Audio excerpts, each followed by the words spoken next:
Good morning, students. Welcome to BOD class 6th semester FATGT final year.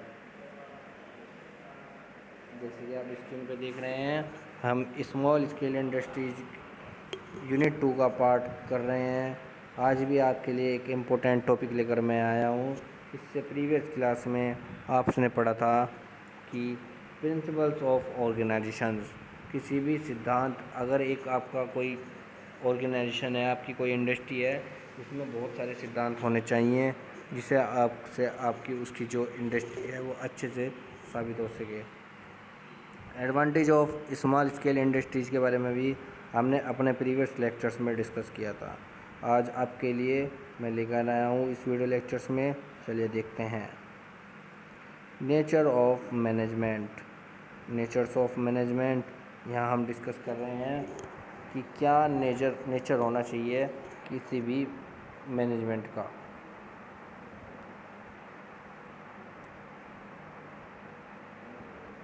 तो management principles are flexibles and change with change in environment, these cannot be regarded as final truth। तो प्रबंधक के सिद्धांत लचीले और पर्यावरण में परिवर्तन के साथ परिवर्तन इस प्रकार अंतिम सत्य नहीं माना जा सकता। ये एक थोड़ा सा टिपिकल लैंग्वेज है, आपको थोड़ा ध्यान से समझना होगा इसको कि जो मैनेजमेंट है उसका जो प्रिंसिपल होगा वो एक फ्लेक्सिबल होना चाहिए। सिद्धांत जो उसका प्रबंधक का सिद्धांत होना चाहिए वो एक लचीला होना चाहिए। चेंज विथ चेंज, अगर उसमें आपको कोई परिवर्तन करना है तो वो पर्यावरण के अनुसार उसमें आप परिवर्तन कर सकते हैं। Change in environment that can not be regarded as the final truth, वो अंतिम सत्य नहीं माना जा सकता। यदि आप उसमें कुछ भी चेंज कर रहे हैं तो वो मतलब कुछ भी अंतिम सत्य नहीं माना जाएगा। Principle should be applied according to need, place, time and social culture. सिद्धांतों को ज़रूरत, जगह, समय और सामाजिक संस्कृति के अनुसार लागू किया जाना चाहिए।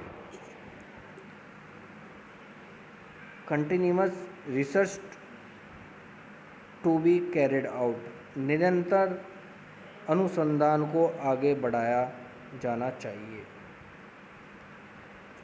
अब आप देख रहे होंगे कि मैनेजमेंट प्रिंसिपल्स है are relative and applied according to the needs of particular organisation. प्रबंधक सिद्धांत सापेक्ष होते हैं और विशेष संगठन की ज़रूरतों के अनुसार लागू होते हैं। जितनी उनकी नीड होती हैं उसी के अनुसार वो लागू करे जाते हैं।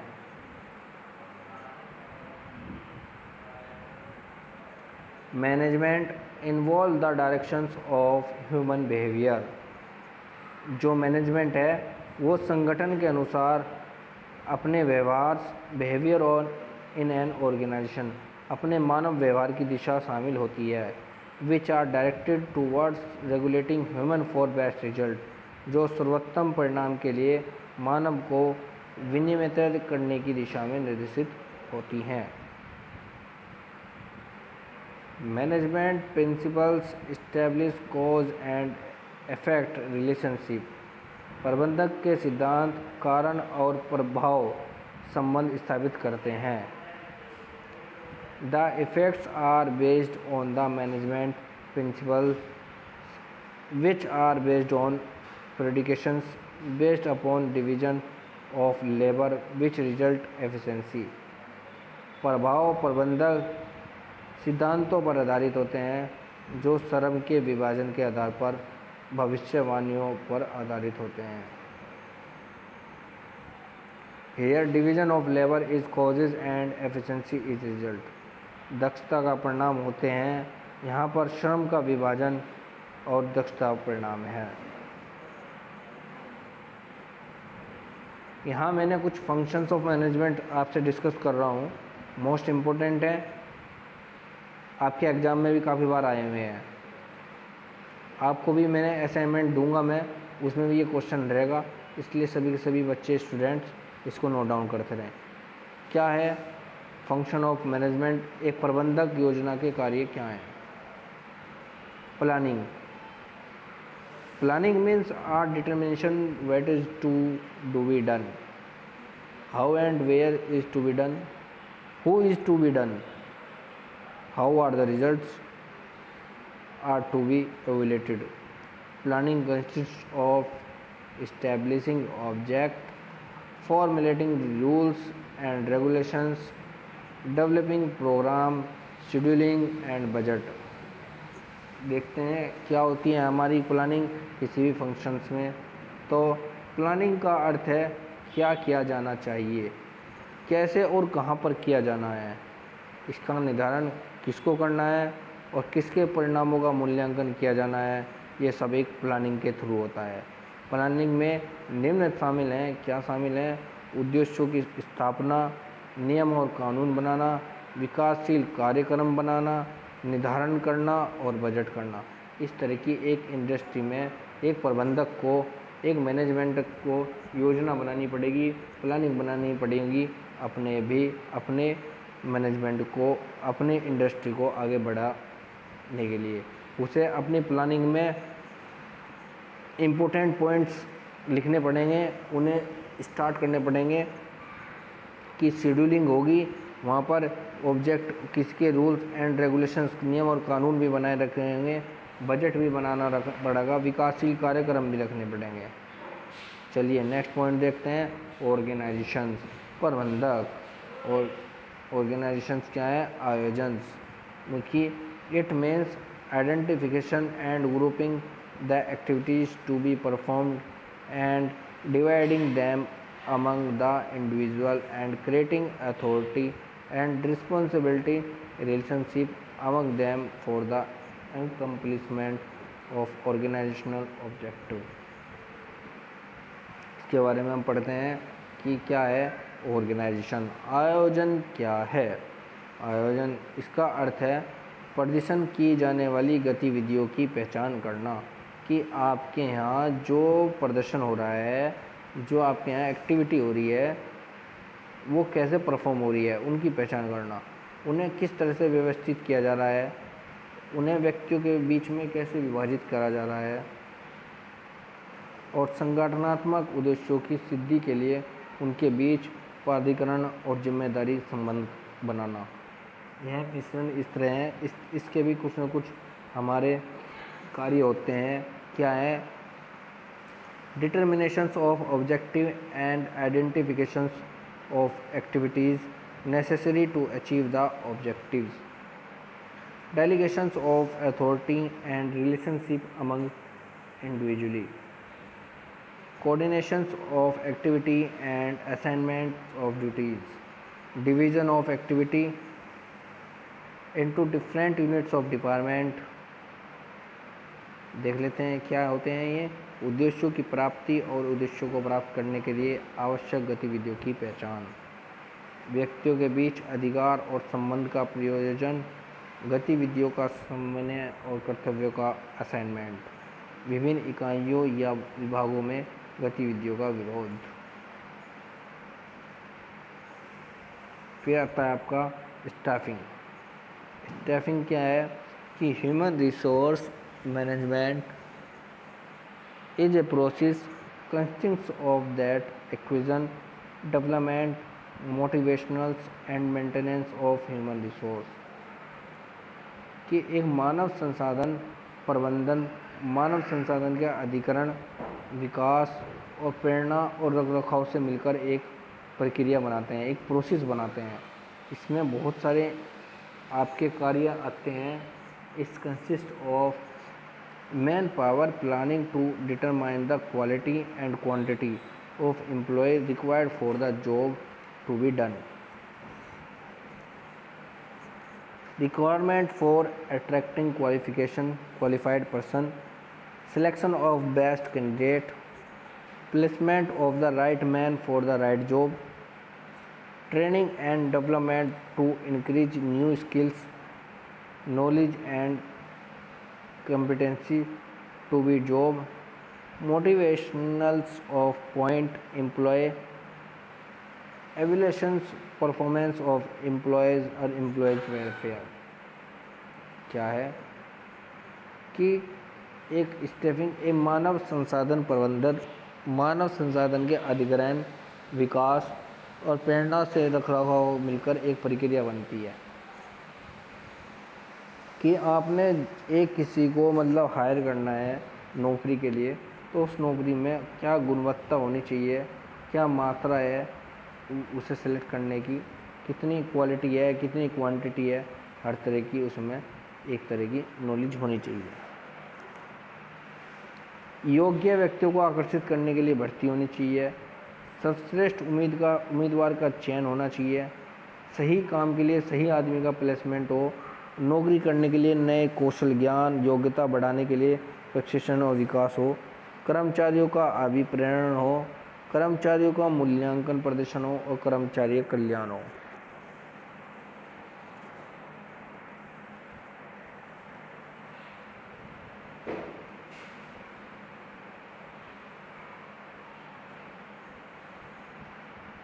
हमारा फोर्थ पॉइंट आता है directing. Direction embraces those activities which are related to guiding and supervising subordinates मतलब कि दिशा उन गतिविधियों को गले लगाती है जो मार्गदर्शक और पर्यवेक्षण अधीनस्थों से संबंधित होती है। इसमें कुछ कार्य निम्नलिखित हैं। It consist of supervising the subordinates, communicating the information, providing the effective leadership or motivating points।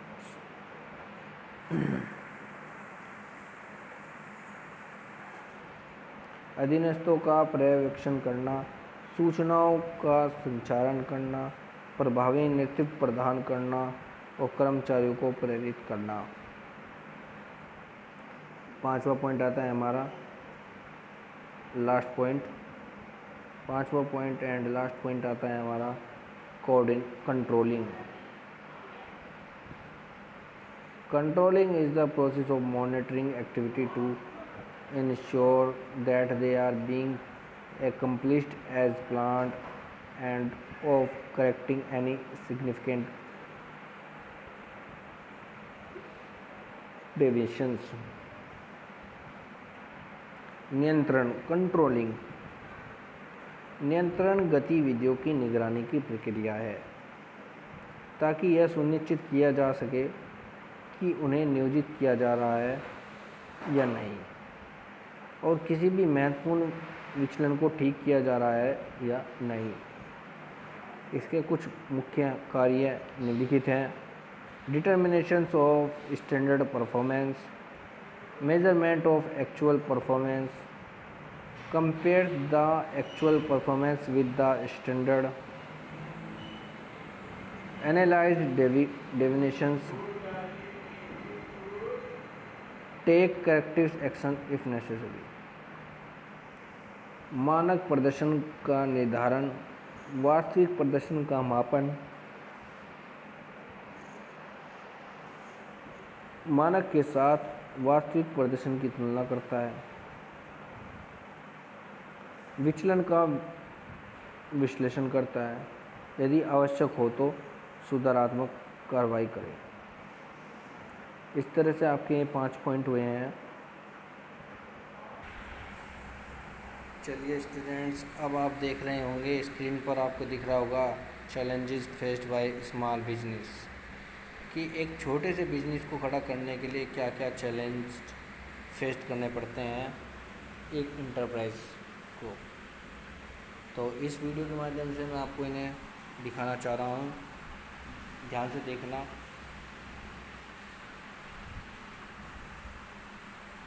चलिए स्टार्ट करते हैं। So one by one I will discuss about all the problems these small businesses face in India. Okay, so the very first problem which is faced by small business is of finance, funds. So ये जो small business होते हैं इनके पास proper adequate funds नहीं होते हैं, इनके पास sufficient funds नहीं होते हैं जिससे कि अपने बिजनेस ऑपरेशंस को स्मूथली कैरी आउट कर सकें।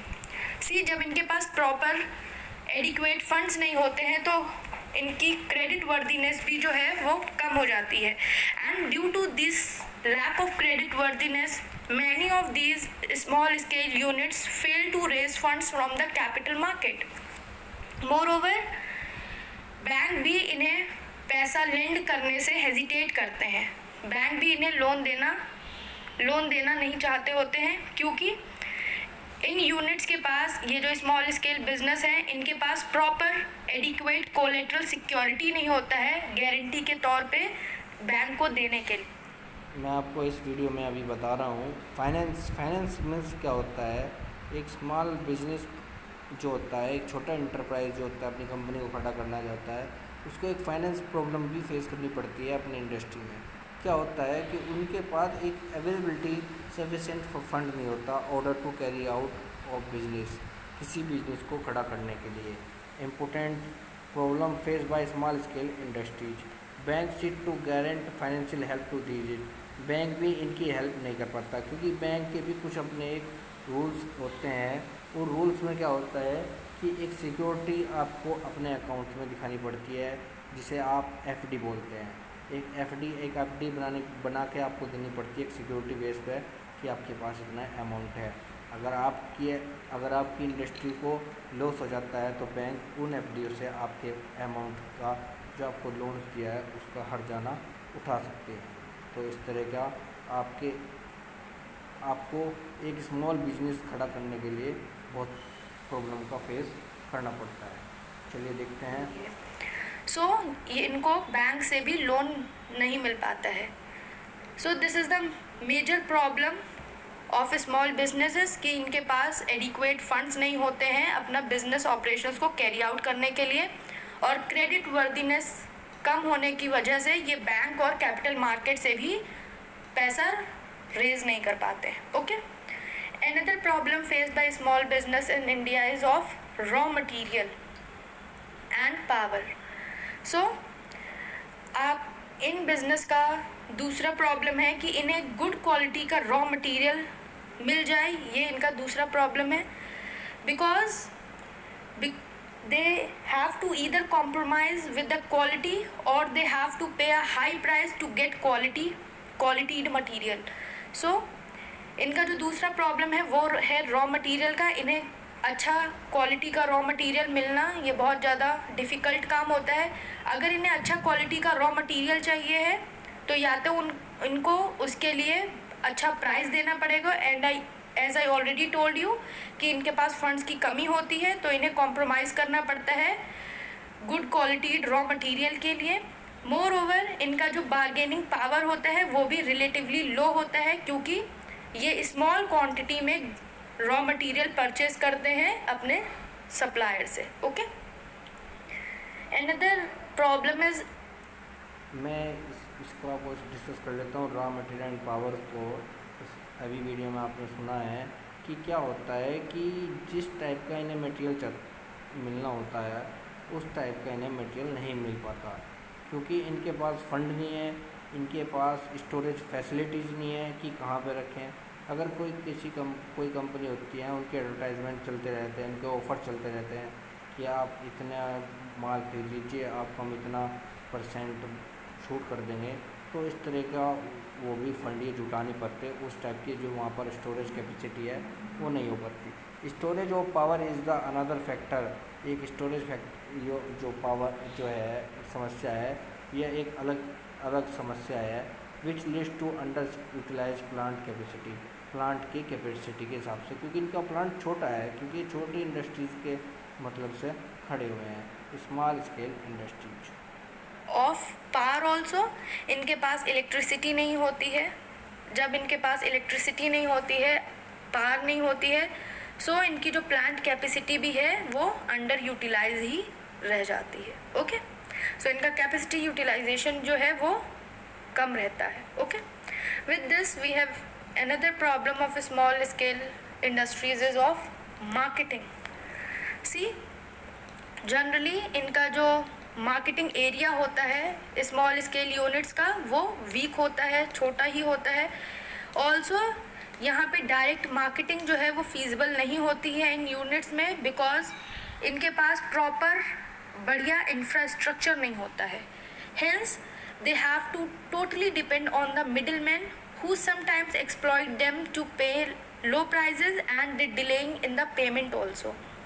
So in small scale units को मार्केटिंग की भी डिफ़िकल्टी को फेस करना पड़ता है। अपने प्रोडक्ट या सर्विसेज के लिए इन्हें मार्केटिंग के लिए भी डिफ़िकल्टी होती है। इनके पास फंड्स नहीं होते हैं अपना एडवर्टीज़मेंट करने के लिए या सेल्स प्रमोट करने के लिए, और ये टोटली डिपेंड करते हैं अपने इंटरमीडियरीज पे या अपने मिडिलमैन पे जो इनको एक्सप्लॉइट करते हैं। या तो वो इन्हें कम प्राइजेस देते हैं इनके प्रोडक्ट या गुड्स के लिए, या इनको अगर प्रोडक्ट्स इनके ख़रीद रहे हैं तो वो पेमेंट में डिले कर देते हैं। सो ये एक और प्रॉब्लम है स्मॉल बिजनेस की इंडिया के अंदर। Okay, with this we have another problem that is of technology. So majority of small scale enterprises जो हैं वो old techniques जो production की होती हैं उन्हें यूज़ कर रहे हैं, क्योंकि ये new techniques को afford नहीं कर पाते हैं। new techniques हो गए, new machines हो गए, new equipments हो गए, वो ये afford नहीं कर पाते हैं। As a result इनका cost of production जो है वो continuously increase होता है रहता है। So the technology used by these firms is usually outdated and hence a result the production is uneconomical and low. Okay, so technology की वजह से भी इनको प्रॉब्लम फेस करनी पड़ती है। ओके, पुरानी टेक्नोलॉजी यूज़ करने की वजह से इनका कॉस्ट ऑफ प्रोडक्शन जो है वो इंक्रीज हो जाता है, इसीलिए इनके लॉस होता रहता है। Okay, another problem faced by small business in India is of competition. So इनका एक और ड्रॉबैक आता है, वो इनका आता है कंपटीशन का, बिकॉज स्मॉल स्केल फर्म्स जो हैं उनको कंपटीशन फेस करना पड़ता है, ना केवल लार्ज स्केल इंडस्ट्रीज और मीडियम स्केल इंडस्ट्रीज से, बट मल्टीनेशनल कंपनी से भी इनको कंपटीशन फेस करना पड़ता है। Okay, this is a major problem for these small scale firms in India. Okay, with this we have another problem faced by these small businesses in India is of managerial skills. So इनके पास managerial skills भी better नहीं होती हैं। ये जो small businesses हैं ये establish किए जाते हैं और मैनेज किए जाते हैं एक सिंगल इंडिविजुअल से, या मैंने बताया था कि इनके जो ओनर्स होते हैं वो तो या तो सोल प्रोप्राइटर होते हैं या पार्टनरशिप होती है। सो इनके पास जो मैनेजीरियल स्किल्स हैं जो भी इन्हें चाहिए होती हैं वो भी इनके पास लिमिटेड अमाउंट में होती हैं, और as I already told you इनके पास फाइनेंस कम होता है, इनके पास शॉर्टेज होती है फंड्स की, इसीलिए ये कोई प्रोफेशनल मैनेजर्स को भी एम्प्लॉय नहीं कर पाते हैं, ये अफोर्ड नहीं कर पाते हैं बेटर क्वालिटीड प्रोफेशनल मैनेजर्स रखने के लिए। Okay, another problem faced by these small business in India is of quality product. So weakest point है small scale units का कि ये अपनी quality को maintain रख पाए। See, these business firms have neither adequate resources to invest in quality research nor the expertise to upgrade technology for improving the quality of their product. So इनके product की quality जो है वो बहुत better नहीं रहती और ये इनका सबसे वीकेस्ट पॉइंट रहता है, क्योंकि इन पर्टिकुलर बिजनेस फर्म्स के पास एडिक्वेट रिसोर्सेज नहीं होते हैं, ये एक अपना क्वालिटी रिसर्च में पैसा इन्वेस्ट नहीं कर पाते हैं, और ना ही इनके पास कोई प्रॉपर एक्सपर्टाइज होता है जिससे कि ये अपनी टेक्नोलॉजी को अपग्रेड कर सकें, जिससे कि इनकी प्रोडक्ट की क्वालिटी जो है वो बेटर हो। Okay, so this is one more problem which is faced by small business in India. Another problem is of labor. So as I already told you कि लेबर जो है वो रूरल एरियाज़ में abundant में हो रहता है, बट यहाँ पे इसकी भी शॉर्टेज होती है। इसमें क्या प्रॉब्लम होती है, देखिए जब इनके पास फाइनेंस नहीं होता है, प्रॉपर फंड्स नहीं होते, शॉर्टेज होती है, तो ये हाई सैलरीज जो है एम्प्लॉयज़ की उसको अफोर्ड नहीं कर पाते हैं, इसीलिए प्रोडक्टिविटी पर एम्प्लॉय जो है वो भी इनकी लो रहती है और रेट ऑफ लेबर टर्नओवर इनका हाई रहता है। Labour turnover means that how many labour और how many workers are leaving the organisation in a particular year. So जब आप इंडिविजुअल्स को, जब आप वर्कर्स को प्रॉपर सैलरी नहीं देंगे और वो जितना वर्क कर रहे हैं उतनी आप सैलरी उन्हें अगर नहीं प्रोवाइड करेंगे तो लेबर टर्नओवर बढ़ना जाहिर सी बात है। एंड ये इनकी एक सबसे बड़ी प्रॉब्लम है स्मॉल स्केल इंडस्ट्रीज़ की, कि जब इनके पास शॉर्टेज होती है फंड्स की तो ये हाई सैलरीज अपने एम्प्लॉयज़ को नहीं दे पाते हैं, जिसकी वजह से टैलेंटेड और स्किल्ड एम्प्लॉयज़ जो हैं वो स्मॉल बिजनेस यूनिट्स में रुकते नहीं हैं। और जब यहाँ पे पैसा नहीं है, जब यहाँ पे फंड्स की शॉर्टेज है, सो स्मॉल बिजनेस को टैलेंटेड और स्किल्ड एम्प्लॉयज़ को अट्रैक्ट करना भी मुश्किल होता है। Okay, with this we have another problem of small business in India is of capacity utilisation. So as I already told you, इनके पास पावर की भी प्रॉब्लम होती है, इलेक्ट्रिसिटी बेसिकली इनके पास नहीं होती है, जिसकी वजह से ये हमेशा अपने फुल कैपेसिटी के बिलो ही ऑपरेट करते हैं। और due to lack of marketing skills और लैक ऑफ डिमांड की वजह से भी ये अपनी फुल कैपेसिटी तक ये ऑपरेट नहीं कर पाते हैं। इनके पास पावर की प्रॉब्लम होती है, इलेक्ट्रिसिटी नहीं होती, इनके पास प्रॉपर मार्केटिंग स्किल्स नहीं होती, इनके पास लैक ऑफ डिमांड होती है। So these are the reasons जिसकी वजह से इनका कैपेसिटी यूटिलाइजेशन जो है वो फुल कैपेसिटी के बिलो ही रहता है। और जिसकी वजह से क्या होता है, इनका ऑपरेटिंग कॉस्ट जो है वो इंक्रीज़ हो जाता है। जब ऑपरेटिंग कॉस्ट आपका ज़्यादा होगा सो क्या होगा, आपके बिजनेस जो है वो क्लोज हो जाएंगे। Okay, with this we have another problem faced by these small scale industries in India is of sickness. See, many of these units are becoming sick because of few internal and external problems. So कुछ internal और external problems की वजह से ये units जो हैं वो sick हो जाती हैं, जिसकी वजह से ये बंद हो जाती हैं। See, internal problems जैसे कि इनके पास टैलेंटेड और स्किल्ड लेबर नहीं होता है, मोर ओवर इनके पास मैनेजीरियल और मार्केटिंग स्किल्स नहीं होती है। तो ये कुछ इंटरनल प्रॉब्लम्स हैं जिनकी वजह से ये प्रॉपरली वर्क नहीं कर पाते हैं और ये बीमार पड़ जाती हैं। मतलब ये मोस्टली इनको लॉस हो रहा होता है, इसीलिए ये यूनिट्स बंद हो जाती हैं।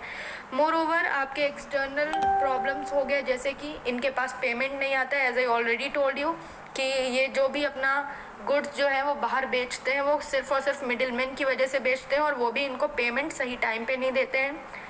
इनके पास इनएडिक्वेट लोन्स होते हैं, इनकी डिमांड जो है इनके प्रोडक्ट की वो भी कम होती है। तो ये कुछ एक्सटर्नल प्रॉब्लम है जो कि ये फेस करते हैं और जिसकी वजह से इनकी ये इंडस्ट्रीज़ जो हैं वो सिक हो जाती हैं। Okay, last but not the least problem face bye these small business in India is of global competition.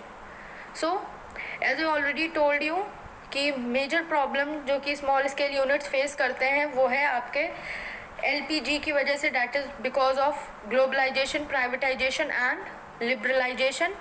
So as I already told you कि ये सबसे ज़्यादा डिफ़िकल्ट है बिजनेस के लिए, स्मॉल बिजनेस के लिए, कि वो लार्ज स्केल इंडस्ट्रीज़ और मल्टीनेशनल कंपनी से compete कर पाए।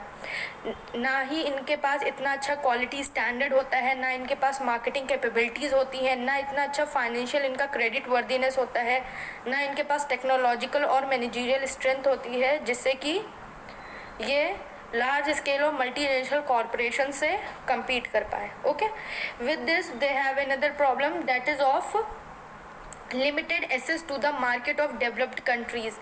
सो ये जो स्मॉल स्केल इंडस्ट्रीज़ होती हैं ये डेवलप्ड कंट्रीज़ की मार्केट से भी कंपटीशन नहीं कर पाती हैं, क्योंकि इनके पास क्वालिटी सर्टिफिकेशन जैसे कि ISO 9000 हो गया, ये अपने प्रोडक्ट के लिए उतना क्वालिटी सर्टिफिकेशन नहीं लेके आ पाते हैं, इसीलिए ये डेवलप्ड कंट्रीज़ की मार्केट में भी नहीं पहुंच पाते हैं इनके गुड्स। ओके, मोर ओवर यहाँ पे जो आपके स्मॉल बिजनेस होते हैं ये कट थ्रोट कंपटीशन फेस करते हैं आपके मीडियम लार्ज इंडस्ट्रीज़ के साथ साथ मल्टीनेशनल कंपनी से भी, जो कि बहुत ही ज़्यादा जायंट होती हैं in terms of size and business volume. Okay, so I hope आपको क्लियर हो गया होंगे प्रॉब्लम्स क्या हैं स्मॉल स्केल इंडस्ट्रीज के इंडिया के अंदर. Okay, so please go through your book, read it from there also, and if you still have any query, any doubt regarding these.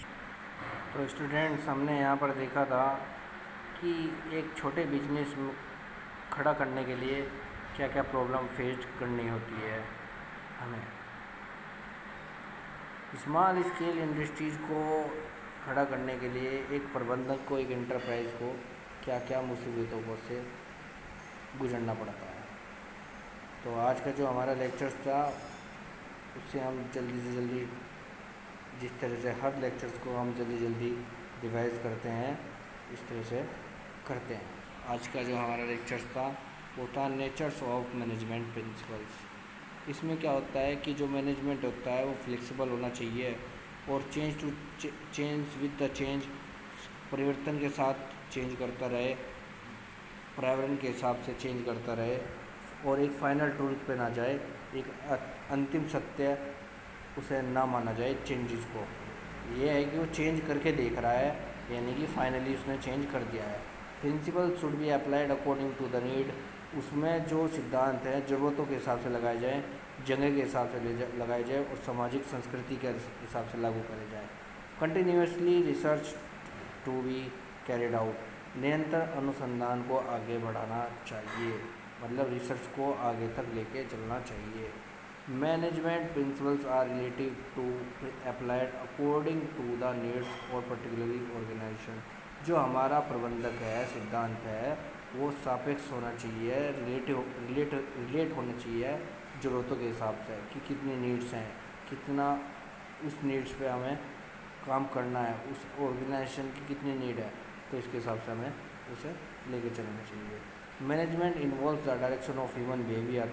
मानव व्यवहार की दिशा को भी हमें उस ऑर्गेनाइजेशन में मैनेजमेंट को शामिल करना चाहिए कि हमें उनके विचार भी लेने चाहिए कि मैं उस फैक्ट्री को क्या योगदान देना चाह रही है, अपनी बातों से, अपने कार्य से, अपने फाइनेंशियल से, हर चीज़ का हमें उनकी मानव जो बिहेवियर है, ह्यूमन बिहेवियर है, उसको भी इन्वॉल्व करना चाहिए. Which are directly towards regulating human for best result. इससे क्या होगा, एक रूप मिलेगा, एक हमें विचार मिलेंगे जिस पे हम उस पर काम कर सकते हैं. इससे हमें 100% रिजल्ट भी मिलेगा.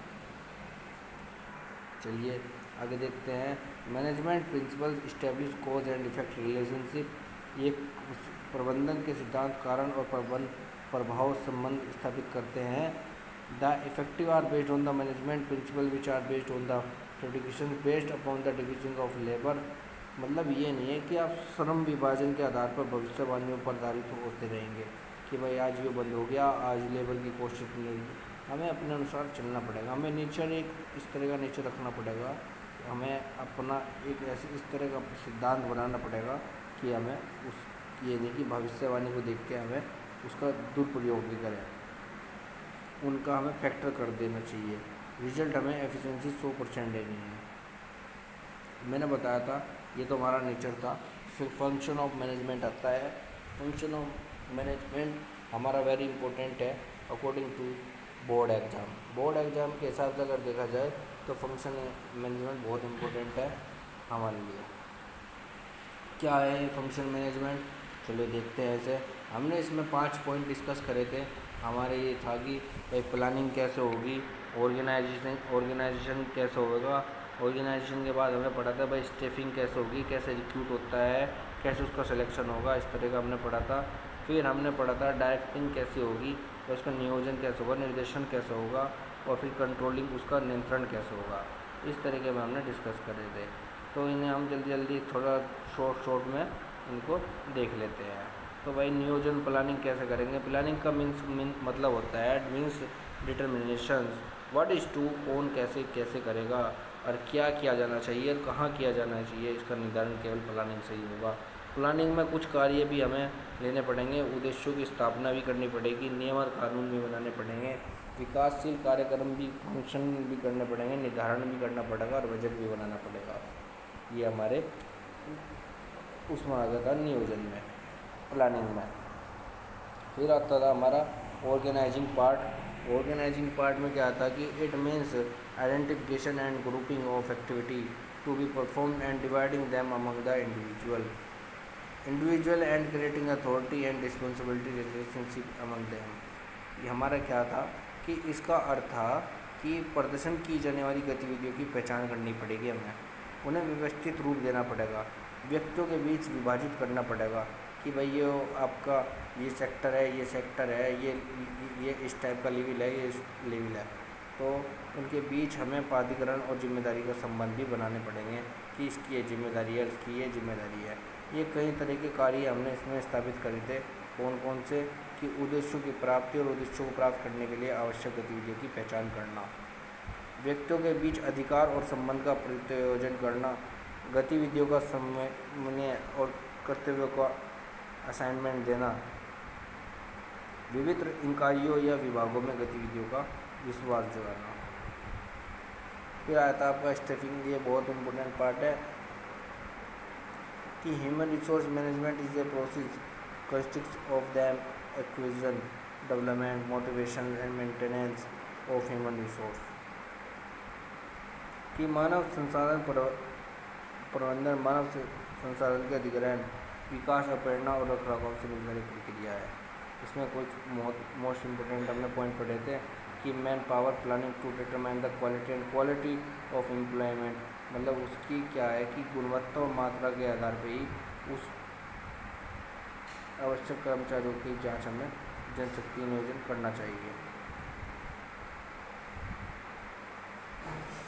योग्यता व्यक्तियों को आकर्षित करने के लिए भर्ती करनी चाहिए। सर्वश्रेष्ठ उम्मीदवार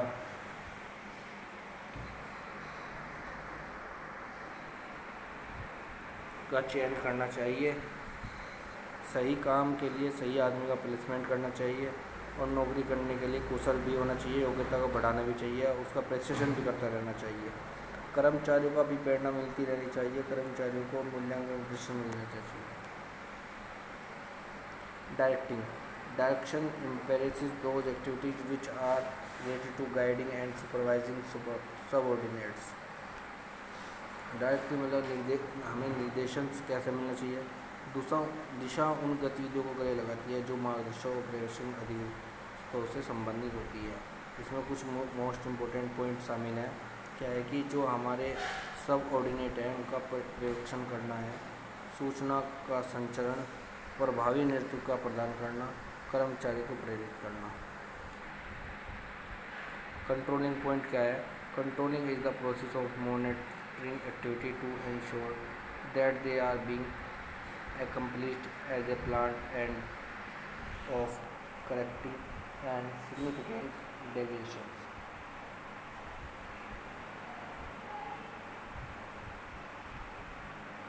It consists of determinations of standard performance, measurement of actual performance, compares and actual performance with the standard, analyze करना, whether take corrective action if necessary, उसे सही करने पे एकदम एक्शन लेना।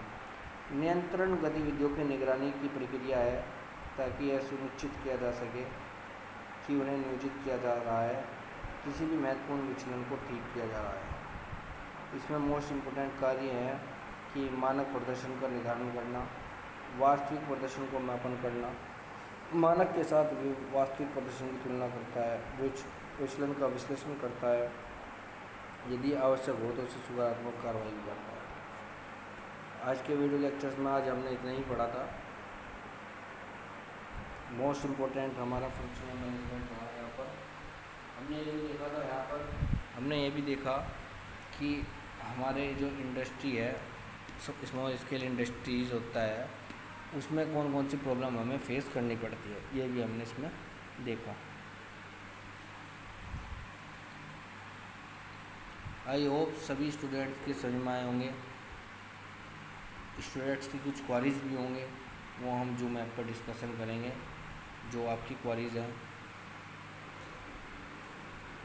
आप वीडियो के बारे में आप कमेंट बॉक्स में लिखना ना भूलें कि आपको वीडियो लेक्चर्स कैसा लगा। प्लीज़ कमेंट इन आपको समझ में आया या नहीं आया। Thank you for watching, like and subscribe my video channels। Thank you very much students। आज के लेक्चर्स अटेंड करने के लिए।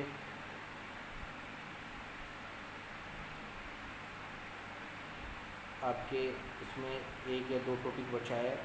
स्मॉल स्केल इंडस्ट्रीज़ में आपका ये यूनिट 2 भी ख़त्म हो जाएगा। फिर हम नई यूनिट स्टार्ट करेंगे, थर्ड यूनिट। जल्दी जल्दी आपका कोर्स फिनिश करना है एग्ज़ाम से पहले। एग्ज़ाम आपके अगस्त में फ़िक्स है, 6 या 7 अगस्त से आपके एग्ज़ाम फिक्स है।